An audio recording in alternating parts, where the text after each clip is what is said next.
Welcome to chemistry classes by doctor नीलम।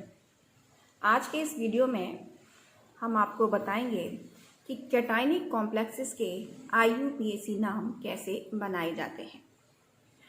तो cationic complexes के IUPAC नाम समझने के लिए हम सबसे पहले एग्जाम्पल लेते हैं कुछ कैटायनिक कॉम्प्लेक्सेस के। जैसे हमने एग्जाम्पल लिया CuNH3 होल 4 SO4 और एक एग्जाम्पल हम लेते हैं FeH2O होल 6 Cl2। ये दोनों ही कैटायनिक कॉम्प्लेक्सेस हैं। कैटायनिक कॉम्प्लेक्सेस क्यों हैं?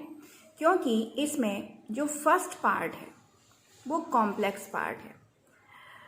मैं पहले आपको बता चुकी हूँ कि कोई भी कंपाउंड हो उसमें हमेशा कैटायनिक पार्ट पहले लिखा जाता है और एनायनिक पार्ट बाद में लिखा जाता है। क्योंकि ये कोऑर्डिनेशन स्फीयर पहले है तो इसका मतलब ये है कि जो इसका कॉम्प्लेक्स पार्ट है वो कैटायनिक है और ये SO4 एनायनिक है, इसीलिए ये कॉम्प्लेक्स कैटायनिक कॉम्प्लेक्स है। इसी प्रकार से इस कॉम्प्लेक्स में भी देखा जाए तो कोऑर्डिनेशन स्फीयर पहले है और Cl2 बाद में है, इसीलिए ये भी कैटायनिक कॉम्प्लेक्स है। तो कैटायनिक कॉम्प्लेक्सेस के IUPAC नेम लिखने के लिए हम पहले फॉर्मूला बनाते हैं। फॉर्मूला हम कैसे बनाएंगे? क्योंकि कैटायनिक कॉम्प्लेक्सेस में कॉम्प्लेक्स पार्ट पहले है और कॉम्प्लेक्स पार्ट का नाम जब हम लिखते हैं तो हमेशा पहले लिगेंड्स के नाम लिखे जाते हैं। ये लास्ट वीडियो में मैं आपको बता चुकी हूँ। और लिगेंड्स का नाम लिखने से पहले हम लिखते हैं ग्रीक नंबर प्रीफिक्स लगाकर उनकी संख्या। अब लिगेंड NH3 की संख्या यहाँ कितनी है? 4 है, तो हमें ग्रीक नंबर प्रीफिक्स लगाना पड़ेगा। तो यहाँ पर जो फॉर्मूला बनता है वो क्या बनेगा? ग्रीक नंबर प्रीफिक्स और फिर हम लिख देंगे लिगेंड का नाम, प्लस जब लिगेंड्स के नाम हो जाते हैं उसके बाद हम लिखते हैं सेंट्रल मेटल कैटायन का नाम। तो ये हो गया सेंट्रल मेटल कैटायन CMC। अब इसमें ध्यान रखना है कि जो कैटायनिक कॉम्प्लेक्सेस होते हैं उनमें सेंट्रल मेटल कैटायन में सफिक्स 8 ऐड नहीं किया जाता है। जो भी कैटायन का नाम है उसको हम वैसा ही लिख देते हैं। तो केवल सेंट्रल मेटल कैटायन का नाम होगा और फिर ब्रैकेट में हम लिखते हैं oxidation state in Roman numbers.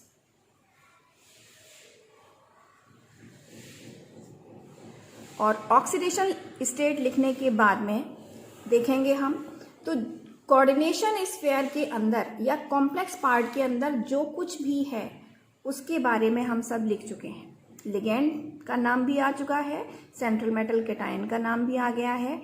अब इसके बाद हम क्या करेंगे? लिखेंगे एनायन का नाम। इसमें एनायन सल्फेट है, इसमें एनायन क्लोराइड है, तो डायरेक्ट हम एनायन का नाम लिख देंगे। कोई भी नंबर इनके शो नहीं किए जाते हैं, केवल उसका नाम लिखना है। तो ये फॉर्मूला हो गया कैटायनिक कॉम्प्लेक्सेस के लिए। क्या फॉर्मूला हुआ? सबसे पहले लिगेंड्स के नाम होंगे, लेकिन उससे पहले लगाया जाएगा ग्रीक नंबर प्रीफिक्स, यानी Greek number prefix ligand plus central metal cation का नाम। फिर ब्रैकेट में हम लिखते हैं oxidation state central metal cation की रोमन नंबर्स में, और इसके बाद हम लिखते हैं एनायन का नाम। रोमन नंबर्स क्या हैं और ग्रीक नंबर प्रीफिक्स कैसे लिखे जाते हैं ये मैं आपको पहले ही लास्ट वीडियो में बता चुकी हूँ, जब मैंने आपको एनायनिक कॉम्प्लेक्सेस के नाम लिखने सिखाए थे। अब हम इस फॉर्मूला का यूज करते हुए इन दोनों कॉम्प्लेक्सेस के नाम लिखते हैं। तो सबसे पहले हम ये वाला कॉम्प्लेक्स लेते हैं, यानी कि CuNH3 होल 4 SO4। इस कॉम्प्लेक्स का नाम लिखते हैं। तो देखिए फॉर्मूला के अकॉर्डिंग NH3 लिगेंड है और कितनी संख्या है NH3 की? 4। तो ग्रीक नंबर प्रीफिक्स हम लगाएंगे टेट्रा, 4 के लिए टेट्रा। तो हम यहां पर लिखेंगे टेट्रा, NH3 है अमीन, तो टेट्रा अमीन। और फिर central metal cation, central metal cation है Cu, तो इसको हम लिखेंगे कॉपर।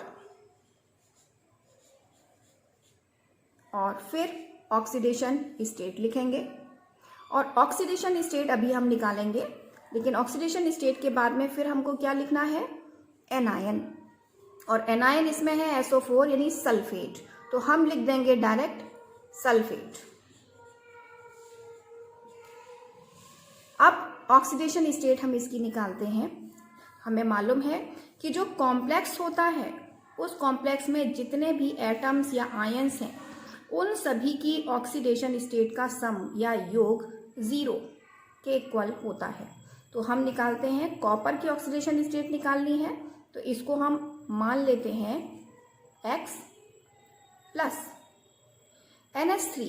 NH3 एक न्यूट्रल लिगेंड है, और न्यूट्रल लिगेंड यानी इस पर कोई चार्ज नहीं है, तो इसकी ऑक्सीडेशन स्टेट हो जाएगी 0।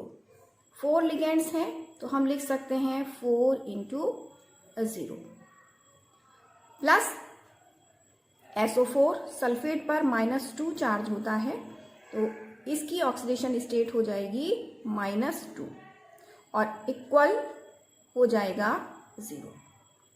सॉल्व करें इसको तो क्या निकलता है?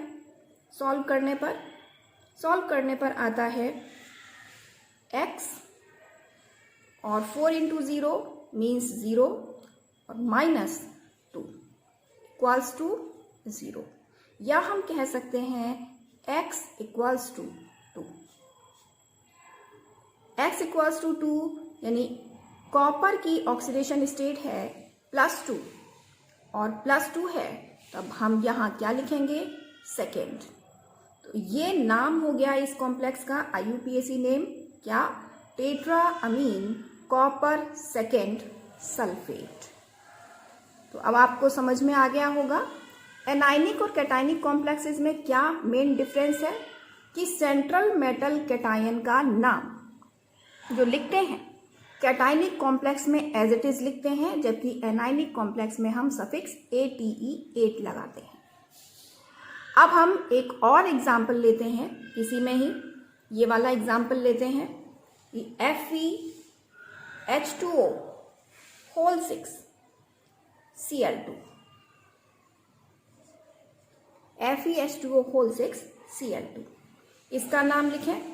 फिर कॉम्प्लेक्स पार्ट में लिगेंड का नाम पहले आएगा, तो ग्रीक नंबर प्रीफिक्स, फॉर्मूला देखकर हम लिखते हैं ग्रीक नंबर प्रीफिक्स। कितने लिगेंड्स हैं? H2O लिगेंड्स कितने हैं यहाँ पर? H2O लिगेंड्स हैं 6, तो हम लगाएंगे यहाँ पर हेक्सा। हेक्सा और H2O को कहते हैं एक्वा, तो होगा हेक्सा एक्वा। और Fe iron, iron central metal cation. फिर लिखते हैं हम ऑक्सीडेशन स्टेट, और ऑक्सीडेशन स्टेट के बाद में फिर एनायन, एनायन है Cl। कितने भी हों उस संख्या से हमको मतलब नहीं है, केवल हम उसका नाम लिखेंगे, क्योंकि ये लिगेंड नहीं है। लिगेंड होता तो क्लोरो होता, लेकिन ये कोऑर्डिनेशन स्फीयर से बाहर है, तब हम इसको लिखते हैं क्लोराइड। और अब हम इसकी ऑक्सीडेशन स्टेट निकालते हैं। ऑक्सीडेशन स्टेट में Fe की ऑक्सीडेशन स्टेट को हम मानते हैं X प्लस H2O न्यूट्रल है, तो हम लिखेंगे 6 × 0 और Cl क्लोरीन, क्लोरीन की ऑक्सीडेशन स्टेट -1 है, तो हम लिख सकते हैं +2 × -1 इक्वल्स टू 0। और इसको सॉल्व करें तो क्या आ जाता है? X प्लस ये 6 × 0 यानी 0 हो जाएगा, तो यहाँ क्या आ जाएगा? 2 + 2 -1, तो प्लस माइनस माइनस, तो हम यहाँ पर लिख सकते हैं X -2 इक्वल्स टू 0 या x इक्वल्स टू 2। तो यहां पर x की वैल्यू +2 आई है, यानी कि Fe की ऑक्सीडेशन स्टेट हो गई +2, तो हम लिखेंगे यहां पर सेकेंड। तो ये नाम हो गया इसका, इस कॉम्प्लेक्स का FeS2O6Cl2 का क्या नाम होगा, IUPAC नेम क्या होगा, hexa aqua iron second chloride. तो अब आपको कैटाइनिक कॉम्प्लेक्सेस के भी नाम समझ में आ गए होंगे, और भी एग्जाम्पल लेकर आप बुक से देखिएगा और एग्जाम्पल लीजिए और इनके IUPAC नेम लिखने की कोशिश कीजिएगा। और यदि आपको कोई नाम समझ में नहीं आता है तो कमेंट बॉक्स में आप कमेंट कीजिएगा, मैं उसका आंसर आपको अवश्य दूंगी। Thank you.